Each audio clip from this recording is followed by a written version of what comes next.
فاضي. اطلع سيدي اطلع، بدنا زبون مش سمعه. العداد شغال ولا لا؟ شغال بس انا بطفيه عشان اخذ زياده بالزبون. يعني انت محتال ما؟ محتاج سيدي محتاج. على المسجد بدك تاخذ مني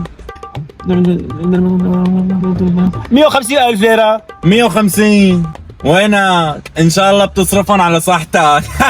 قليل. اطلع سيدي اطلع.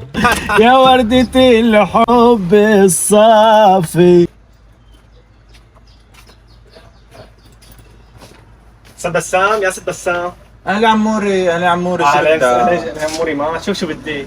مالك شايفني يعني ما انتبهت لي؟ هلا قل لي شو بدك؟ خير خير خير، ما ليش حدا يشوف الخير اذا شاف وشك السمح الصبوح؟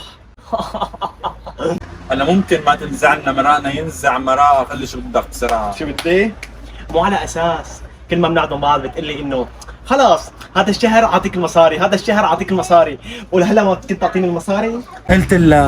قلت لك انه بدي ادفع لك، وعم بضحك عليك وعم بكذب عليك وعم بعطيك ابره مخدر، شو بدك؟ يعني استاذ بسام عن جد مو ناوي تدفع يعني؟ بدي ادفع بس هلا ما معي، بس صير معنا بندفع لك، هلا ما معنا، ان شاء الله الله بيجمعنا يا سيد عموري. بس سيدي بسام لازم تعرف انه انا يعني بدي خليك تندم، وانا عن جد انا مخوزقك، يعني انا واصلني الحساب من زمان. ها حقك واثق من زمان، كيف يعني وصل؟ تعرف انه انا اكبر غشاش هون بالحاره، وبالاضافه انه انا اي والله اكبر طباشي بهالمنطقه كلياتها، وحرامي ونصاب بيجي واحد صرصور مثل حكايتك بيلعب علي خسيت.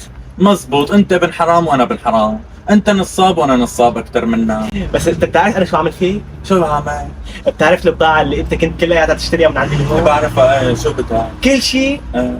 كنت تروح شو اعمل؟ زودها مصاري، زودك عليه، اخذ سعر زياده، مشان انت شو بالاخير لما تيجي بدك تطلع الحراميه تبعك من جواتها تحس حالك متخوزق.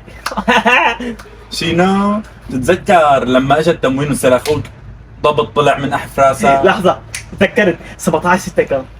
هدول انا بعثت لك اياهم. ست بسام، يا ست بسام، مشان هيك انا بحبك.